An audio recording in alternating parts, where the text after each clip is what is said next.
హల్లెలూయా. గడి చెప్దాం హల్లెలూయా. సో ప్రభునందు ప్రియమైన వారులారా, దేవుని మహాకృప ద్వారా మన ప్రభు అయిన యేసయ్య మనల్ని ఎన్ని నెలలు అయిపోయినాయి? 11 నెలలు అయిపోయాయి ఈ సంవత్సరంలో. ఈ సంవత్సరంలో 11 నెలలు అయిపోయాయి. ఇది 12వ నెల. మరి ఇంకా కొన్ని రోజులలో ఈ సంవత్సరం కూడా అయిపోతుంది. మనం కొత్త సంవత్సరంలోకి అడుగు పెడతాం. మరి ఈ 2025లో ఒక్కసారి మన లైఫ్ని, మన కుటుంబాలను, మన జీవితాలను చూసుకున్నట్లయితే ఎన్ని సమస్యలు, ఎన్ని భయంకరమైన పరిస్థితులు, ఎన్ని రకాల నిజంగా దేవుని కృప లేకపోతే ఒక మనిషిగా భూమి మీద బ్రతకడం మన వల్ల కాదు. హల్లెలూయా. అనుదినం అనుక్షణం యేసయ్య తన కృప ఎడల, మన ఎడల, ఎవరి ఎడలండి? మన ఎడల ఆయన చూపించి మన చేయి పట్టుకొని మనల్ని నడిపిస్తూ ఉన్నాడు. హల్లెలూయా. ఎలా అయినా మోసాడట మనల్ని? పక్షిరాజు వలె తన రెక్కల పైన చంటి బిడ్డని తల్లి ఎలా మోస్తుందో మన ప్రభు అయిన దేవుడు మనల్ని అలా మోసుకుంటూ పక్షిరాజు వలె మనలను ప్రతి దినము దాటిస్తూ వస్తూ ఉన్నాడు. మరణము మనల్ని మింగివేయాలని, మన కుటుంబాలను మింగివేయాలని అనేక రీతులుగా మరణము కిటికీల గుండా ఎక్కి చూస్తున్న యేసు రక్తపు శక్తి చేత ప్రతి విధమైన మరణ దూతను బంధించి మనకు జీవమిస్తున్న యేసయ్యకు చప్పట్లు కొడుతూ గట్టిగా స్తోత్రం చెప్దామా? హల్లెలూయా. ఆయన ఒక్కడే మహిమోన్నతమైన గొప్ప కార్యాలు చేయగల మంచి దేవుడు, మనం ఆరాధిస్తున్న దేవుడు. అందుకే ప్రభు వాక్యం సెలవిస్తుంది ఏంటో తెలుసా? దేవుని వాక్యము, యెహోవా తమకు దేవుడు గాగల జనులు ధన్యులు. ఎవరట ధన్యులు?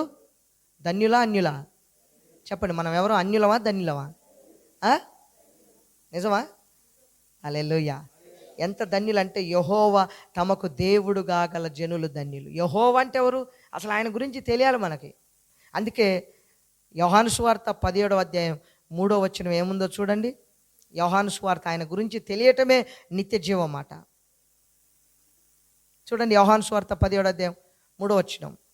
అద్వితీయ దేవుడవైన నిన్నును, అద్వితీయ సత్య దేవుడవైన నిన్నును, నీవు పంపిన యేసుక్రీస్తును ఎరుగుటయే నిత్య జీవం. హల్లెలూయా. దేవుని గురించి తెలుసుకోవడమే నిత్య జీవం. రోజులలో దేవుని గురించి తెలుసుకోవట్లే ప్రజలు.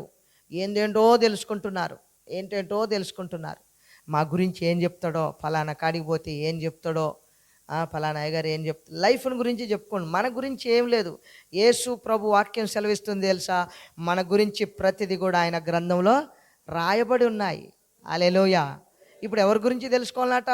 మన దేవుని గురించి తెలుసుకోవాలా. దేవుడెవరు? మొదట ఏం తెలుసుకోవాలి నువ్వు? దేవుడెవరు? ఎవరని తెలిసింది మీకు? యేసుప్రభు అని తెలిసిందా? ఏదో అందరిలో ఒక ఆయనని తెలిసిందా? లేకపోతే యేసుప్రభే దేవుడు అని తెలిసిందా? చెప్పండి, అందరిలో ఒక ఆయనని తెలిసిందా? లేకపోతే యేసుప్రభే దేవుడు అని తెలిసిందా? అంతేనా? హల్లెలూయా. అలా తెలుసుకున్నాడు లైఫ్లో వెనకబడడు. యేసు ప్రభు కొరకు నేను నిలబడాలి. హల్లెలూయా.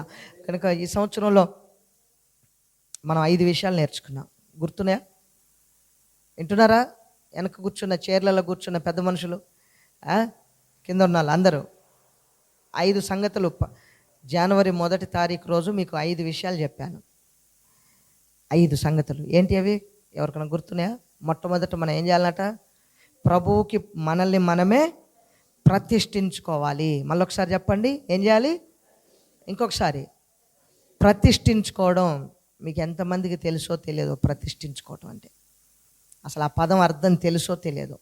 ప్రతిష్ఠించుకోవటం అంటే సెపరేట్ చేసుకోవడం. సెట్ అపార్ట్ అంటే దూరంగా ఉండడం, సెపరేట్ చేసుకోవడం. హల్లెలూయా.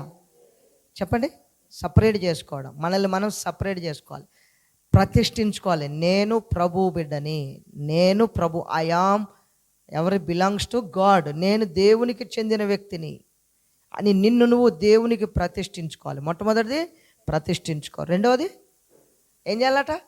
ప్రార్థన చేయాలి. చెప్పండి, రెండోది ఏంటమ్మా? ప్రార్థన చేయాలి. మూడవది దేవుని కొరకు నువ్వు హల్లెలూయా పరిచర్య చేయాలన్నట. ప్రతిష్ఠించుకోవాలి, ప్రార్థన చేయాలి, పరిచర్య చేయాలి. ప్రభు పరిచర్య, దేవుని పని చేయాలి, దేవుని సువార్త చేయాలి, దేవుని గురించి అనేకులకు చెప్పాలి, నీ గురించిన సాక్ష్యం అనేకులకు చెప్పాలి. దేవునికి స్తోత్రం. మళ్ళీ చెప్పండి, దేవునికి స్తోత్రం. హల్లెలూయా. ఇక్కడ చెప్పాలి హల్లెలూయా. తర్వాత ప్రభు కొరకు నువ్వు ఎలా ఉండాలట? పట్టుదల కలిగి జీవించాలి. ఈ 5 సంగతులు మనం మర్చిపోద్దు. ఇప్పుడు చదువుదాం. ఏం చెప్పాను? ప్రతిష్ఠించుకోవాలి. ఏం చేయాలి? నిన్ను నువ్వే దేవుని కొరకు ప్రతిష్ఠించుకోవాలి. అంటే నిన్ను నువ్వే దేవునికి అప్పగించేసుకోవాలి. రెండవది ప్రకటన చేయాలి. ప్రకటన చేయటం అంటే ఏంది? సువార్త పని చేయాలి. మూడవది ప్రార్థన చేయాలి. నాలుగవది దేవుని పరిచర్య చేయాలి. ఐదవది దేవుని కొరకు పట్టుదల కలిగి జీవించాలి. మరి ఎంతమంది ఈ సంవత్సరంలో ఈ 11 నెలలలో ఎంతమంది చేశారో నాకు తెలియదు. హల్లెలూయా. ఈ 5 సంగతులు మళ్ళీ మర్చిపోతున్నారు మీరు. మళ్ళొకసారి చెప్దాం. ఇప్పుడు చెప్పండి. మొట్టమొదట నన్ను నేనే దేవునికి ప్రతిష్ఠించుకోవాలి. ఎంతమంది ఈ ఊర్లో ప్రతిష్ఠించుకున్న వాళ్ళు ఉన్నారా? హల్లెలూయా. అన్యమైన వాటి కోసం అట్లా ప్రతిష్ఠించుకుంటే నిజమైన దేవుని దగ్గర మనం ఎంత ప్రతిష్ఠించుకోవాలండి. హల్లెలూయా. మళ్ళీ చెప్దాం. హల్లెలూయా. నిజమైన దేవుని దగ్గర మనం ప్రతిష్ఠించుకోవాలి. ఎలా అంటే నేను దేవుని బిడ్డని, నేను నా తండ్రి కొరకే తప్ప లోకం కొరకు నేను బ్రతకను అని ఒక తీర్మానంలోకి రావాలి. స్తోత్రం. రైట్. రెండవది ప్రార్థన చేయాలి. కనీసం ఈ సంవత్సరంలో మీకు ఏమి నేర్పినంటే కనీసం ఒక వ్యక్తి 1 గంట సేపు అన్నా మీరు ప్రార్థన చేయాలి. 1 గంట సేపు అయినా ఈరోజు ఇలా చెప్తున్న వాక్యాన్ని మీరు రాసుకోండి. ఆ వాక్యాన్ని ఇంటి దగ్గర ధ్యానం చేయండి. అలా అయ్యగారు పలానా వాక్యం చెప్పాడు, ప్రభు ఆ వాక్యాన్ని పని చేస్తున్నా కూస్తుంటున్నా. ఆ మాట చదువుతారా? చూడండి ఒకసారి. దియనమ్మ ద్వితీయోపదేశకాండంలో ప్రభు మనకేం చెప్తున్నాడో 4వ అధ్యాయంలో చూడండి. ఇదిగో మన పిల్లలకి చెప్పాలన్నట, మనం చెప్పుకోవాలన్నట, ఒకరికోళ్ళు మాట్లాడుకోవాలన్నట, దేవుని గురించి దారిన పోయేటప్పుడు మాట్లాడుకోవాలన్నట, ఇంట్లో కూర్చున్నప్పుడు మాట్లాడుకోవాలన్నట. చదువుతారా? చూడండి. అందరు తీయండి. పరిశుద్ధ బైబిల్ గ్రంథంలో వచ్చి చూడండి 6వ అధ్యాయంలో పేజీ నెంబర్ 151. ఓ ఇశ్రాయేలు వినుము. 4వ వచనం నుంచి. ఓ ఇశ్రాయేలు వినుము, మన దేవుడైన యెహోవా అద్వితీయుడగు యెహోవా. నీ పూర్ణ హృదయముతోనూ పూర్ణ ఆత్మతోనూ నీ పూర్ణ శక్తితోనూ నీ దేవుడైన యెహోవాను ప్రేమించాలి. ఎవరిని ప్రేమించాలండి? ఎవరిని ప్రేమించాలి? ప్రేమించడం అని తెలుసా మీకు? అని ఒక తపన, ఆరిపోని ఒక తపన. స్తోత్రం చెప్తారా? అక్కడ అదే మన దేవుని ఎట్లా ప్రేమించాలన్నట? చూడండి. నీ దేవుడైన యెహోవాను నీ పూర్ణ హృదయముతోనూ నీ పూర్ణ ఆత్మతోనూ నీ పూర్ణ శక్తితోనూ నీవు ప్రేమించాలి. మనం ప్రేమించాలి మన దేవుణ్ణి. ఎట్లాట? పూర్ణ ఆత్మ, పూర్ణ శక్తి, పూర్ణ బలంతో. అసలు మామూలు ప్రేమే లేదు. ఇక్కడ దాకా ఎందుకు పోతాం చెప్పండి? మామూలు ప్రేమే లేదు. మామూలుగానే ప్రేమించడం తెలవట్లే, ఇంకా ఇంత గొప్పగా వస్తుందా? నో. అందుకే దేవుడు చెప్తున్నాడు. ఇప్పుడు చదవండి. ఇది వచ్చినాం. నేను నీకు ఆజ్ఞాపిస్తున్నా ఈ మాటలన్నీ నీ హృదయంలో ఉంచుకోవాలి. ఎంతమంది ఉంచుకుంటున్నారు దేవుని మాటలు? చెప్పండి. ఎంతమంది? ఎన్ని వాక్యాలు వచ్చు నీకు? ఆ వాక్యాన్ని ఉత్తగా వాక్యం తెలవడం కాదండి, ఆ వాక్యంలో ఉన్న శక్తి మనకు తెలియాలి. బైబిల్ ఏం చెప్తుందో తెలుసా? యేసయ్య మాటలో శక్తి ఉన్నది. హల్లెలూయా. చెప్పండి. యేసయ్య మాటలో ఏముందండి? వాగ్దానాన్ని ఎత్తిపట్టి నువ్వు ప్రార్థన చేయాలి. ఆ వాగ్దానాన్ని ఎత్తిపట్టి మొరపెడుతున్నప్పుడు అద్భుతం ఎలా జరుగుతుందో తెలుసా? జీవితంలో నువ్వు చూడలేని కార్యములు నువ్వు చూస్తావు. హల్లెలూయా. గట్టి చెప్దాం. హల్లెలూయా. వాగ్దానంలో శక్తి ఉంది. ఆ వాగ్దానాన్ని ఎత్తిపట్టాలి. నీకు ఏ వాగ్దానం వచ్చిందో నీకే తెలియదా? ఎవడన్నా నిన్ను ప్రశ్న అడిగితే ఏం అడుగుతుండో తెలియదా? ఆ భయం ఎక్కువ. ఎందుకు భయపడుతున్నావు? ఆమేన్. ఎందుకు భయం వస్తుందో తెలుసా? భయం ఎందుకు వస్తుంది తెలుసా? భయం ఎందుకు వస్తుందండి? దేవుని ఆత్మ నీలో లేకపోతే భయం వస్తుంది. గుర్తుపెట్టుకోండి. మళ్ళొకసారి చెప్పండి. ఎవరి ఆత్మ? దేవుని ఆత్మ లేకపోతే అక్కడ దయ్యం ఉంటుంది. మనకు 3 ఆత్మలు. ఒకటి మన ఆత్మ, రెండోది దేవుని ఆత్మ, మూడోది దయ్యం ఆత్మ. మళ్ళొకసారి చెప్పండి. దేవుని ఆత్మ, దయ్యం ఆత్మ, మన ఆత్మ. ఈ ఆత్మలకి మనకంటే శరీరం ఉంది కనుక ఇలా ఉంటుంది. మరి దేవుని ఆత్మకు శరీరం లేదు, దయ్యం ఆత్మకు. ఇప్పుడు ఏం కావాలి? ఇద్దరికి మనమే కావాలి. చెప్పండి. ఎవరు కావాలి? దేవునికి నువ్వే కావాలి, దయ్యానికి కూడా నువ్వే కావాలి. ఎందుకంటే మనకేముంది? ఈ శరీరం ఉంది కనుక గుర్తుపెట్టుకోండి. దయ్యాలకు కానీ దేవునికి కానీ శరీరము లేదు. మరొకసారి చెప్పండి. ఏం లేదు? మన దేవుడు చూడండి 4వ అధ్యాయం చదవండి. యోహాను సువార్త. ఇది చెయ్యాలా పెట్టి యోహాను సువార్త 4వ అధ్యాయం 24 వచ్చిన చదవండి. యోహాను సువార్త 4:24 దేవుడు ఆత్మ గనక ఉమ్, ఉమ్, ఉమ్. అర్థమవుతుందా? మన దేవుడు ఎవరాట? ఆత్మ. అందరు చెప్పండి, మన దేవుడు ఎవరండి? మళ్ళొకసారి గట్టిగా హల్లెలూయా. మనం ఆరాధిస్తున్న దేవుడు ఆత్మ దేవుడు, విగ్రహం దేవుడు కాదు. ఆత్మ దేవుడికి ఆత్మ కావాలి. అందుకే ఈ ఆత్మను పరిశుద్ధపరచడానికే ప్రభు అయిన యేసుక్రీస్తు ఈ భూమి మీదకి వచ్చి తన శరీరం అంతా చొప్పున తన శరీరం అంతటిని గాయపరచబడి ఆయన రక్తమును ధారపోసెనని వాక్యం చెప్తుంది. హల్లెలూయా, హల్లెలూయా. అందుకే ప్రభు చెప్తున్నాడు, ఆయన ఆత్మ గనక ఆయన ఎట్లా ఆరాధించాలన్నట? ఆత్మతోనూ సత్యముతోనూ ఆరాధించాలి, శరీరముతో కాదు. మందిరానికి శరీరముతో వస్తే శరీర మనస్సుతో ఆరాధిస్తే దేవుడు కోరుకోడు. మన దేవుడు ఆరాధన కోరుకునేది ఏంటో తెలుసా? మన పూర్ణ మనస్సుతో ఆరాధన. హల్లెలూయా.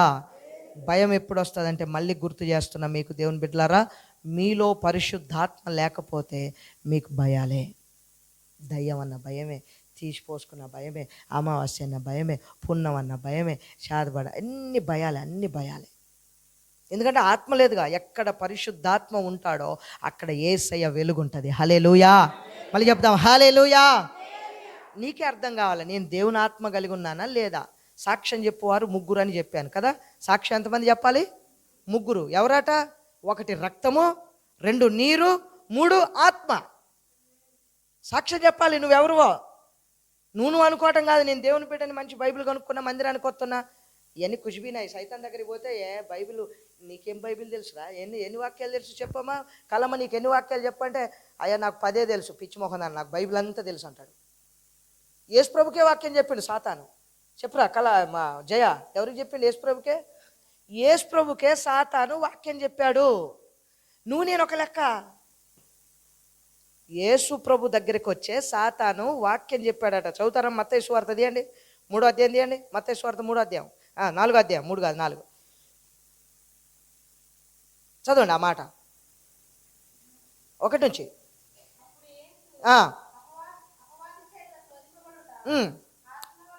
ఆత్మ వలన అరణ్యంలోనికి కొనిపోబడి 40 దినములు 40 రాత్రులు ఉపవాసం ఉన్న పిమ్మట ఆయన ఆకలి కొనగా ఆ శోధకుడు ఆయన యొద్దకు వచ్చి, శోధకుడు అంటే ఆడ నెంబర్ వేసేముంది? సాతాను, అపవాది. చెప్పండి, ఎవరమ్మా? అపవాది. హల్లెలూయా. సాతాను గాడు యేసు ప్రభు దగ్గరికి వచ్చాడు. వచ్చి యేసు ప్రభుని శోధిస్తున్నాడు. యేసు ప్రభునే శోధిస్తున్నాడు. ఎందుకు యేసు ప్రభుని ఎందుకు శోధిస్తున్నాడు చెప్పండి. మీకు అర్థం కావాలి. కొంతమందిగా యేసు ప్రభు దేవుడు కదా, యేసు ప్రభు దగ్గరికి సాతాను రావటం ఏంది అని అనుకుంటున్నారా? యేసు ప్రభు కూడా మనవలే శరీరము ధరించుకొని ఈ భూమి మీదకి వచ్చాడు. చప్పట్లు కొడుతూ దేవుని నామాన్ని స్తుతించుదామా? హల్లెలూయా. సాతాను శోధించడానికి కారణం ఏంటో తెలుసా? మన శరీరమే.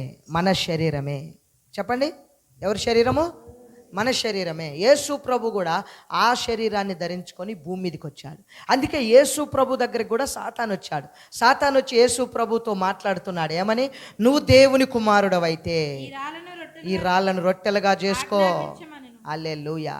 అందుకే నీ దగ్గర కూడా వస్తాడు. నీ దగ్గర కూడా, నువ్వు దేవుని బిడ్డవేనా? రొట్టె తింటుకున్నావు, ప్రార్థన చేస్తున్నావు, ఇదెందుకు పోవట్లే, అదెందుకు పోవట్లే, గిదెందుకు కలిసి రావట్లే, గదెందుకు కలిసి రావట్లే, పలానోళ్ళు అక్కడ మొక్కుకుంటే చూడు, నీ కుప్పలు అసలు వద్దన్నా ఉరికొస్తున్నాయి. మనం ఎంత మొత్తుకొని దేవుడా అని మొగగాల మీద కూర్చున్నా రావట్లేదు. చూడు, నువ్వు దేవుని బిడ్డవేనా? ఇటురా అని పిలుస్తాడు. అప్పుడు నువ్వేం ఒకళ్ళ దేవుని బిడ్డవైతే, ఇప్పుడు చదవండి, నువ్వు దేవుని బిడ్డవైతే యేసు ప్రభు ఏం చేసిండు? ఇప్పుడు నువ్వు దేవుని బిడ్డవైతే సాతానికి ఏం చెప్తావు తెలుసా?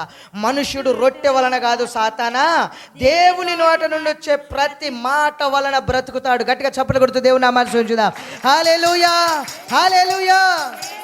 అట్లా సాతాను గెలుస్తావు నువ్వు. నీలో ఆత్మ బలం లేదనుకో, అవును కదా అని అవును కదా అనుకుంటే అల్ల పడతావు. హల్లెలూయా. చదువుతారా? కింది వచ్చినాం కూడా. అంతటా అపవాది పరిశుద్ధ పట్టణానికి ఆయన తోసుకొని పోయి దేవాలయం శిఖరం మీద నిలబెట్టి, నీవు దేవుని కుమారుడవైతే కిందికి దూకు. ఎందుకంటే వాక్యం చెప్తుండు సాతాను, యేసు ప్రభువు వాక్యం చెప్తుండే, ఎందుకంటే ఆయన నిన్ను తన దూతలకు ఆజ్ఞాపించును, నీ పాదం ఎప్పుడు రాతికి తగలకుండా వారు నిన్ను చేతులతో ఎత్తుకొందురని రాయబడి ఉన్నది కదా. ఎంతమంది మీ దగ్గరికి వచ్చి సాతానుగాడు వాక్యం చెప్తే దేవుని బిడ్డవైతే నిజంగా ఇది సాతాను మాట అని గ్రహిస్తావు, లేదంటే ఉత్తనే పడిపోతావు. యేసుప్రభు దగ్గర కొండ మీద తీసిపోయి ఇక దునుకు, ఇప్పుడు దునుకు, ఇప్పుడు దునుకు, ఇప్పుడు దునుకు, దునికితే పరలోకం నుంచి దేవదూతలు వచ్చి ఇట్లా పట్టుకుంటూ రాక. అందుకే ఆమేన్, మళ్ళీ చెప్పండి ఆమేన్. యేసుప్రభు అప్పుడు ఏం చేస్తున్నాడు చూడండి, ఏమని గద్దిస్తున్నాడు? నీ ప్రభు అయిన నీ దేవుణ్ణి శోధింపవద్దు. హల్లెలూయా. సాతానా నన్ను శోధించొద్దు, వెళ్ళిపో. ఆమేన్, మళ్ళీ చెప్పండి ఆమేన్. అట్లా గద్దించాలి. సాతాను గద్దించే విశ్వాసులు సంఘములో లేవనెత్తబడుదురుగాక. ఎవరిని గద్దించాలి నువ్వు? మళ్ళీ చెప్పండి, ఎవరిని గద్దించాలి? వాడిని గద్దించాలి. అని గద్దించాలంటే నువ్వు ఎవరితో గడపాలి? ప్రభుతో గడపాలి. ఇందాక 6వ అధ్యాయం చూడండి, ద్వితీయోపదేశకాండం 6వ అధ్యాయం 4-5 వచనాలు ఏముంది? ఇందాక చదివాం కదా, చేయి ఆడబెట్టమని తీసారా? అక్కడ ఏమని నువ్వు చేయాలన్నట? నీ పూర్ణ హృదయముతో, నీ పూర్ణ మనసుతో, నీ పూర్ణ శక్తితో నీ దేవుడైన యెహోవాను ప్రేమించాలి. అలాగే నేడు నీకు ఆజ్ఞాపిస్తున్న ఈ మాటలన్నీ నీ హృదయాల్లో ఉంచుకో. అమ్మా, ఏమేమి ఉంచుకుంటావేందమ్మా? ఇప్పుడు మేము లేడీస్ అందరినీ, మిమ్మల్ని అందరినీ, ఇక్కడ మా అమ్మగారు ఎగ్జామ్షన్ కాదు, పూలమ్మ గారు ఎగ్జామ్షన్ కాదు, ఉమా ఎగ్జామ్షన్ కాదు, ఆ ఉమా ఎగ్జామ్షన్ కాదు. ఎగ్జామ్షన్ అంటే ఏం తెలుగులో? ఎవరు అతీతులు కాదు, తెలుగులో ఇంకేమంటారు మీకు అర్థమయ్యే భాషలో? పూలమ్మ గారికి ఆమె వయసుతనాన ఎవరు ఏం మాట అన్నారో ఇప్పటికి గుర్తుంటుంది, ఉండదా? మరి ముఖ్యంగా లేడీస్కే గుర్తుంటుంది, మరి మగవాళ్ళకి ఎందుకు ఉండదో నాకు అర్థం కావట్లేదు. నాకైతే ఉండదు. అంటే మీరు దేవునికి ఇష్టమైన బిడ్డలు, సాతానికి కూడా ఇష్టమైన బిడ్డలండి. మీకు తెలియదు, ఆడవాళ్ళు దేవునికి ఇష్టమే. అందుకే ఎక్కువ మీకు చాలాసార్లు చెప్పాను, యేసు ప్రభు ఎవరి కుమారుడు అనిపించుకున్నాడు? స్త్రీ సంతానం. యేసు ప్రభు పేరేందండి? యేసు ప్రభు పేరేందండి? స్త్రీ సంతానం. ఎంత మంచి పేరండి యేసు ప్రభుకి. ఆయన పేరే స్త్రీ సంతానం. మనందరం భూమి మీద ఉన్న అందరం కూడా తండ్రి నుండి వచ్చాం. చెప్పండి, మనందరం ఎలా నుంచి వచ్చాం? మా నాన్న లేకుండా నేను లేను, మా అమ్మ ద్వారా నేను ఉత్తగానే రాలే, మా నాన్న ద్వారా మా అమ్మలోకి వచ్చా నేను. స్తోత్రం చెప్తారా? మరి యేసు ప్రభు అలా రాలే. యేసు ప్రభు స్త్రీ ద్వారా, డైరెక్ట్ స్త్రీ ద్వారా వచ్చాడు. అందుకే ఆయన పేరు స్త్రీ సంతానం. హల్లెలూయా. మళ్ళీ చెప్పండి హల్లెలూయా. అందుకే ఈ స్త్రీకి సాతానికి ఎందుకు వైరమో తెలుసా? స్త్రీకి సాతానికి ఆ మాట ఆదికాండం 3:15 వచ్చిన చదవండి. ఆదికాండం 3:15 చదవండి. సాతాన్తో యేసుప్రభు అంటుండే, ఏమంటుండే చూడండి. మరియు సాతాన్తో యేసుప్రభు చెప్తున్నాడు, దేవుడు చెప్తున్నాడు, మరియు నీకును స్త్రీకిని. నీకు అంటే సాతానుకును స్త్రీకిని. ఒరే, మీకు అర్థమవుతుంది తల్లులారా? వినాలి ఒకసారి, అందరు ఒకసారి నిద్రపోయేటోళ్ళు లేకండి, స్తోత్రం చెప్తారా? సాతానుతో దేవుడు చెప్తున్నాడు, నీకును స్త్రీకిని. ఎవరు మీరు? స్త్రీలా పురుషులా? స్త్రీలా? చెప్పండి. సాతాను. మళ్ళీ చదువురా ఉమా, చదువురా ఉమా. బైబిల్ తెచ్చుకున్నారా? బైబిల్ ఒకసారి, బైబిల్ లేకపోతే కొత్త సంవత్సరం నుంచి బాగోదు. అందరు బైబిల్ కొనుక్కోవాలి. ఒకసారి బైబిల్ ఉన్న వాళ్ళ చేతులు ఇట్లా ఎత్తి పట్టండి, ఒకసారి ఎత్తి పెట్టారా? బైబిల్ లేకపోతే ఇంట్లో బైబిల్ను చూసి సాతాను పారిపోతాడట. మీకు తెలుసా? హల్లెలూయా. ఎందుకు? ఇందులో దేవుని వాక్యం ఉంటుంది. భయం కలగగానే వాక్యం తీసి చదువుకుంటే సాతాను పారిపోతాడు. స్తోత్రం చెప్తారా? చదవండి ఆ వాక్యం. ఏముంది? మరియు నీకును స్త్రీకిని, నీ సంతానానికి ఆమె సంతానానికి వైరము కలుగును. హల్లెలూయా. నేను చెప్పింది అబద్ధం ఆడ, క్లియర్గా చెప్తున్నాడు యేసు ప్రభు. నీకును స్త్రీకిని. స్త్రీ ఇటు పోతే సాతాను, ఇటు పక్కన సాతాను, ఇటు ఇద్దరికి గొడవ. మీ ఇద్దరికి గొడవ అండి, ఆడోళ్ళకి సాతానికి గొడవ. హల్లెలూయా. అందుకే మీ దగ్గరకు వస్తాడు, మీరు గద్దించాలి దాన్ని. కొత్తగా చెప్పట్లే మాటలు, మళ్ళీ చదవండి. ఒక్కసారి కాకుండా 5 సార్లు చదవండి, 10 సార్లు చదవండి ఆ మాట. ఇప్పుడు చదువురాని పూలం గారు అంటే ఏమో, మీరంటే చదువు వచ్చిన పిల్లలు చదవండి. అది మీరు చదవాలి. బైబిల్ చదవని చెప్తున్నా. మాకు బైబిల్ వద్దండి బాబు, మా వాళ్ళు అన్నయ్య అన్నీ గుర్తు ఎప్పటి 5 తరాలే కూడా గుర్తు తెచ్చుకుంటూ అయ్యే ధ్యానిస్తామా? వాటి వల్ల లాభం లేదు. సాతాను పారిపోడు. సాతాను పారిపోయేది దేవుని వాక్యమే. హల్లెలూయా. వైరం చెప్పండి, ఎవరికి వైరం అట? సాతానికి స్త్రీకి వైరం. మీ ఇద్దరికి వైరం. మళ్ళీ చదవండి, ఆడ పైన 14 వచనం చదవండి. అందుకు దేవుడు అపవాదితో ఆ ఘట సర్పముతో ఇలాగు సెలవిచ్చనని ఉంటుందా పైన? చూడండి 14 వచనం. అందుకు దేవుడైన యెహోవా సర్పముతో, నీవు దీన్ని చేసినందున పశువులన్నింటిలో భూజంతువులన్నిటిలో నువ్వు శపింపబడిన దానవై, నీవు నీ కడుపుతో పాకుచు నీవు బ్రతుకు దినములన్నీ మన్ను తింటావు. అది సాతానుతో దేవుడు చెప్తున్నాడు. హల్లెలూయా. ఆ కింది వచనం చూడండి. మరియు నీకును స్త్రీకిని, చూసారా, నీకును స్త్రీకిని. ఎందుకండి సాతానుకు స్త్రీ మీద అంత కోపం ఎందుకు చెప్పండి? ఇప్పుడు చెప్పండి, ఎందుకురా ఉమా? మన చెప్పురా నువ్వు, నువ్వంటే ఎందుకు అంత కోపం? సాతాను రాజ్యాన్ని కూల్చేది స్త్రీలే. మీకు అర్థం కాదు. ఆడు జుట్టు వేసుకున్నాడు, మీరు జుట్టు వేసుకున్నారు కదా. ఆడు మేము దంటాన్ని జుట్లు ముడేసుకోకండి. ఆడు జుట్టు వేరే, మీ జుట్టు వేరే. మీదేమో ఆత్మీయ జుట్టు, వాడిదేమో సాతాను జుట్టు. మీకు అర్థమవుతుందా? అది మంచిగా చదవండి రా తల్లులారా. సాతాను రాజ్యాన్ని కూల్చేది స్త్రీలే. మీకు ఎంతమందికి అర్థమవుతుందో లేదో, కానీ మేము వాడిని కూల్చాం బాబు. మాకు కూల్చాల్సింది, మేము అవసరమైతే మా ఇల్లులు కూల్చుకుంటాం, మా పిల్లకాయల్ని, మా కుటుంబాలని, సంఘాలని. నో, మనం కూల్చాల్సింది చెప్పండి, ఎవరిని కూల్చాలి? ఆమేన్. హల్లెలూయా. ఇంకొకటి చెప్పాలి, హల్లెలూయా. మనం ఎవరు అండి? మీరు ఎవరండి? యేసు ప్రభు చేత ప్రేమింపబడిన వ్యక్తులు. అందుకే యేసు ప్రభు పేరేంది? స్త్రీ సంతానం. ఆయన పేరే అదండి, ఆయన పేరే స్త్రీ సంతానం. అందుకే కింది వచ్చిన చదవండి. నీకును నీ సంతానమునకును, చదవండి, నీకును స్త్రీకిని నీ సంతానమునకును ఆమె సంతానమునకు వైరము కలగజేసేదను. వైరం అంటే ఏందమ్మా? వైరం అంటే ఏంది? గొడవ. అసలు నీ కాదు చూస్తే వారవలేరు, అసలు నిన్ను చూస్తే వారోడు. నువ్వు మోకరెత్తే వారోడు అండి బాబు. నువ్వు మోకరెత్తే వాడికి వారోడు, అంతేగా. నువ్వు మోకరెత్తే సాతాను వారోడు. అందుకే నిన్ను మోకరించకుండా చేయాలా. వాడికి వైరం, నువ్వంటే వైరం. కరకరకర అబ్బా ఇలా ప్రార్థన చేస్తుంది, ఏం చేయాలా? అప్పుడు ఒకళ్ళు లేపుతాడు ఆ పక్క నుంచి. నువ్వు ప్రార్థన చేస్తే అడిగి మంట. అది క్లియర్గా అక్కడే ఉంది. మళ్ళీ చదవండి. నీకును స్త్రీకిని, చూడట, నీకు స్త్రీకి అంటే సాతానికి నీకు గోల, రోజు గోలే. నువ్వు మోకరిస్తాడు గోల, మంట. హల్లెలూయా. మంట వాడికి. అందుకే స్త్రీల ప్రార్థన ప్రతి దినం మరి గుర్తుపెట్టుకోండి. ప్రారంభం నుంచి నేటికి సంఘాలు నిలబడ్డా, కుటుంబాలు నిలబడ్డా, భర్తలు నిలబడ్డా, ఎవ్వరు ఏ స్థితిలో ఉన్నా దాని వెనక ఒక బలమైన స్త్రీ ప్రార్థన ఉండాలి. చప్పట్లు కొడుతూ దేవుని నామాన్ని స్తుతించుదామా? హల్లెలూయా. అది నువ్వే ఉండాలి.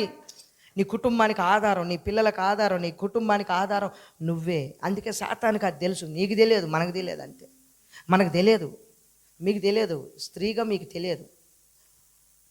తెలియదు కనుకనే అట్లా చేస్తుంటారు.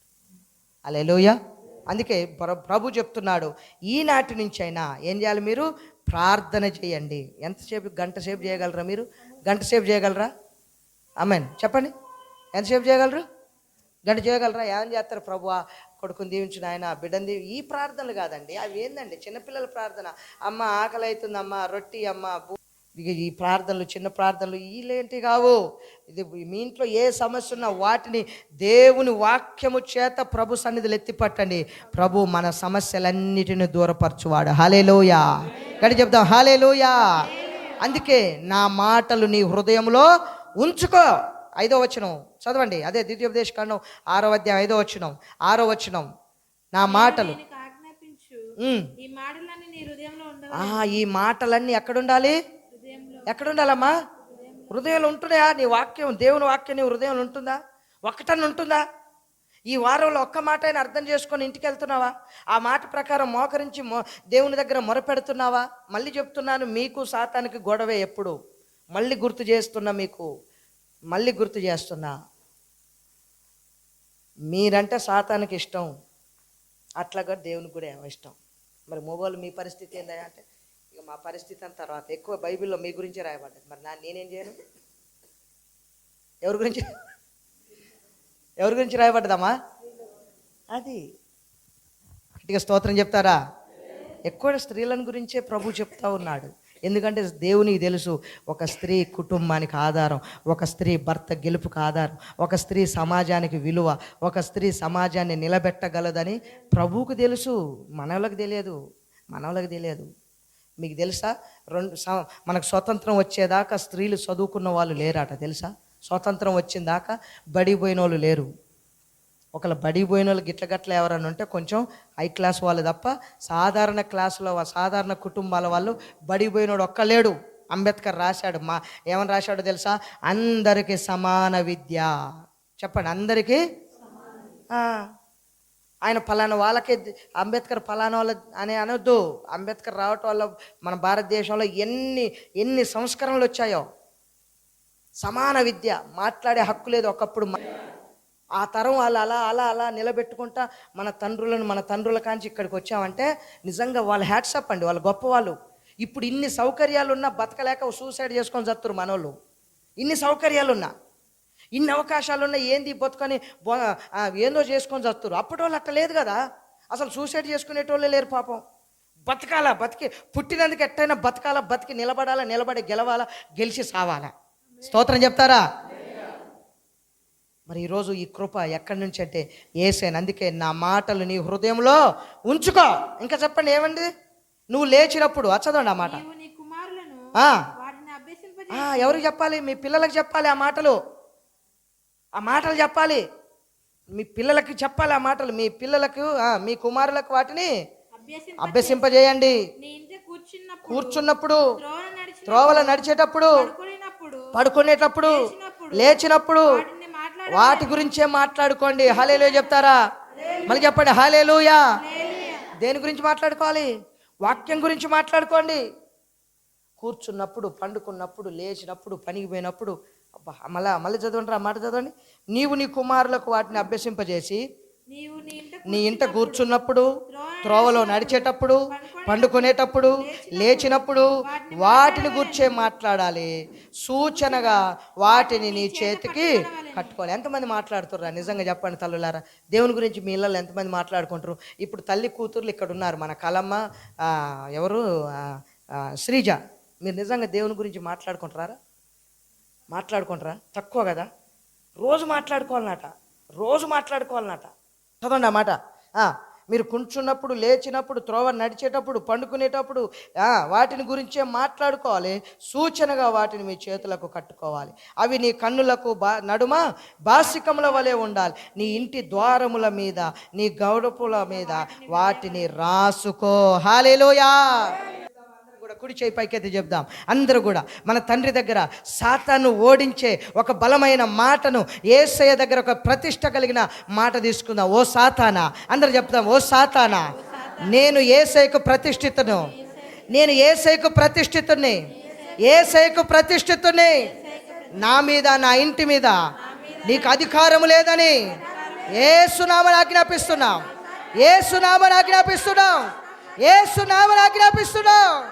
హల్లెలూయా, హల్లెలూయా.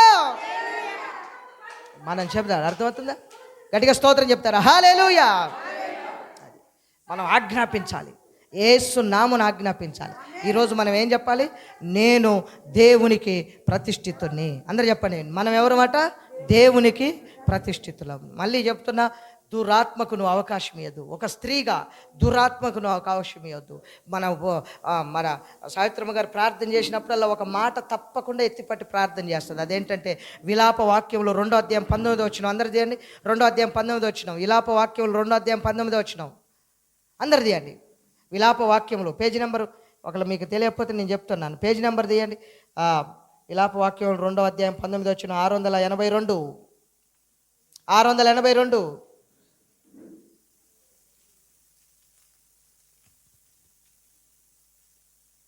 682.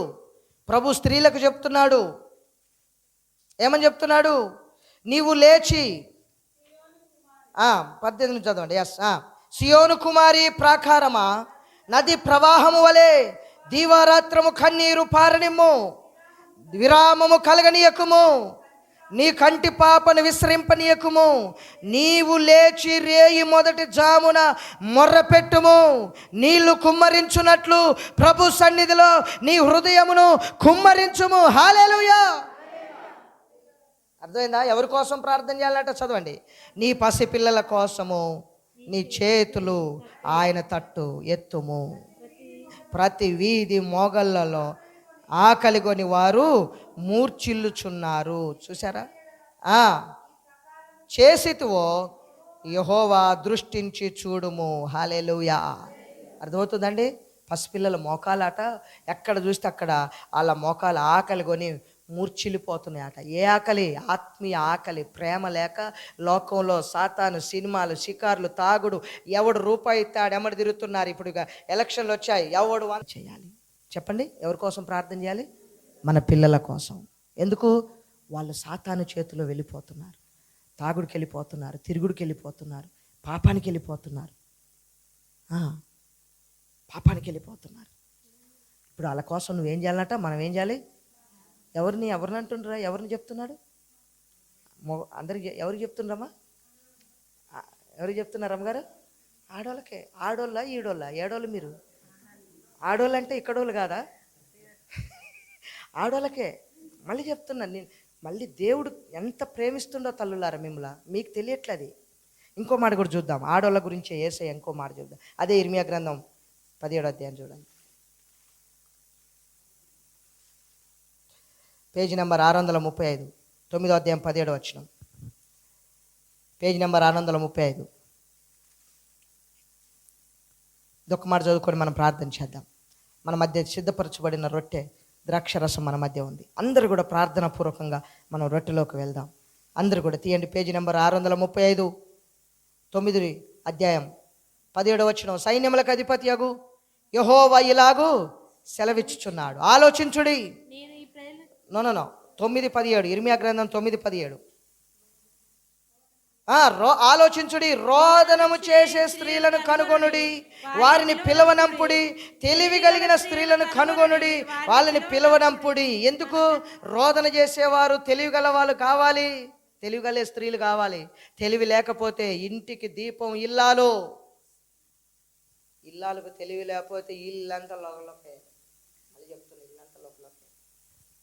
ఒకడు తెలివి లేకుండా మౌనముగా ఉన్నా వాడు జ్ఞానవంతుడని ఎంచబడతాడట. ఒకవేళ తెలివి లేదా, మౌనము గుండి దేవుని దగ్గర ప్రార్థన చేయి. అంతేగాని తెలివి లేకుండా నాకేమో తెలివి ఉందని చూపించడం అనుకో, లోకలోకలు అవుతాయి.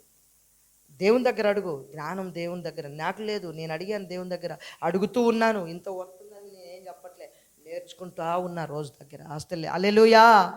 అదే కింద వచ్చినాం. తెలివి గల స్త్రీలను పిలవనంపుడి, మన కొరకు కన్నీళ్లు విడుచున్నట్లుగా, మన కనురెప్పల నుండి నీళ్లు ఒలుకున్నట్లుగా వారు త్వరపడి మన కొరకు రోదనము చేయవలెను. మనం వలసపోతిమే, సిగ్గు నొందితిమే, వారు మన నివాసంలో పడగొట్టగా మన దేశం విడవలసి వచ్చినదని సియోనులో రోదన ధ్వని వినబడుచున్నది. కాబట్టి ఓ స్త్రీలారా యెహోవా మాట వినండి. ఓ స్త్రీలారా యెహోవా మాట వినండి. అమ్మల్లారా, రాయిపోయి లేనిపోయి మాటలుగా తల్లులారా దేవుని మాట వినండి. దేవుని మాట వినండి. ఏమని వినండి? చదవండి. మీరు చెవి యొగ్గి ఆయన నోటి మాటలు ఆలకించుడి. మీ కుమార్తెలకు రోదనము చేయనేర్పుడి. ఒకరికొకరు అంగలార్చడి విద్య నేర్చుకోండి. హల్లెలూయా. స్త్రీలారా యెహోవా మాట వినుడి. మీరు చెవి యొగ్గి ఆయన నోటి మాట ఆలకించుడి. మీ కుమార్తెలకు రోదనము చేయనేర్పుడి. ఒకరికొకరు అంగలార్చడి విద్య నేర్చుకోండి. ఏ విద్యమా? ఎందుకు ఇదంతా? ఎందుకట? మన కుటుంబం కొరకే, మన గ్రామం కొరకే, మన ప్రజల కొరకే, మన ప్రాంతం కొరకే. హల్లెలూయా. అలా అంగలార్చడి విద్య. నీకు అక్షరం రాకపోవచ్చు, కానీ అంగలార్చడి విద్య వస్తే దేవుడు మనకు అన్ని జ్ఞానం చెప్తాడు. హల్లెలూయా. మళ్ళీ చెప్పండి, హల్లెలూయా. మనకు తెలుసా? తెలియకపోతే నేర్చుకుందాం. దేవుని దగ్గర అంగలార్చడం నేర్చుకుందాం. దేవుని దగ్గర మొరపెట్టడం. ఎవరికైనా కళ్ళకు నీళ్ళు వస్తాయండి ప్రార్థన చేసేటప్పుడు? కళ్ళల్లో చెమ్మ వస్తుందండి, పశ్చాత్తాపం వస్తుందండి. నువ్వు వెనక ఇంతకుముందు మాట్లాడిన మాటకు నీ భర్తనన్న మాటో, లేదా నీ పిల్లలన్న మాటో, నీ అత్తమామలన్న మాటో, నీ ఇరుగు పొరుగులు అన్న మాటో, నీ భార్యనన్న మాటకు ఏదన్నా పశ్చాత్తాపం వచ్చిందా? ఇదిగో నేను ఇక్కడ చెప్తున్నాను, నేను ఎప్పుడన్నా అనుకోకుండా మాట్లాడితే ఏ రోజైనా క్షమాపణ లేకుండా ఇక్కడ నిలబడలే.